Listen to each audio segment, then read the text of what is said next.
Химияны қарапайым әрі оңай түсінгіңіз келсе, менің арнама жазылыңыз. Байланыстардың өте көптеген түрлері бар. Негізінен мысалы СС, ПП деген сияқты байланыстардың түрлері бар.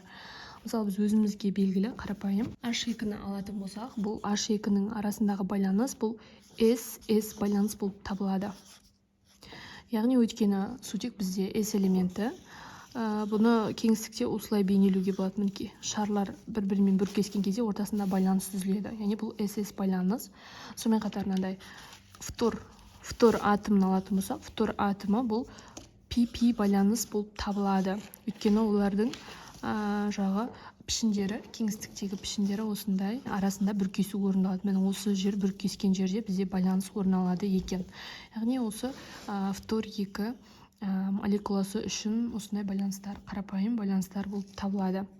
Және осы бір байланыстарды біз сигма байланыстар деп атаймыз. Өйткені бұлар бір түзу сызықтың бойында орналасқан. Сонымен қатар бізде еселі байланыстар да бар. Мысалы ретінде азот атомын айтуға болады. Яғни бізде азот N2 түрінде кездеседі. Яғни азот атомдарының арасында 3 байланыс болады. Өйткені былай неге қарайтын болсақ, кестеге қарайтын болсақ, олардың жұптаспаған 3 электроны бар. Яғни 2s2, 2p3. 2p3, яғни 3 дегеніміз 3 жұптаспаған электроны бар. Мінекей 3 ұяшықта p орбиталі үшін жұптаспаған 3 электроны бар. Сондықтан да бұны N2 болғандықтан осыдан 2 деген сөз. Өйткені бұл азот молекуласы 2 атомнан құралған. Сондықтан да бұл жерде 3-3-ден 6 болады екен. Және бұлардың арасындағы байланыс сәл басқашалау болады. Яғни бұл жерде N дегеніміз P байланыс болатын болса, X, Y, Z осьтері бойынша мынандай гантель сызамыз да. Бұлай гантель, яғни бізде 3 гантель болады. Және де мынау X осі, Y, Z осі болса, тура осылай екінші жақтан екінші атом келеді. Яғни азоттың 2 атомы бүркесуін көрсетіп отырмын. Мінекей мына жерде. Бұл жерде 3, осындай 3-3-тен 6 болады. Және де олардың бүркесуі осы бағыт бойынша, яғни X осі бойынша бір-біріне жақындасады. Яғни мына жерде бүркесу орын алады. X, Y, Z осі бойынша бізде азот атомы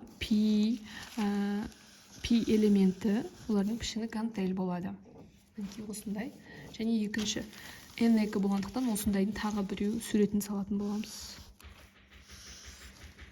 Мына жерде мен бүркесу орын алады екен. Арасында бүркесу.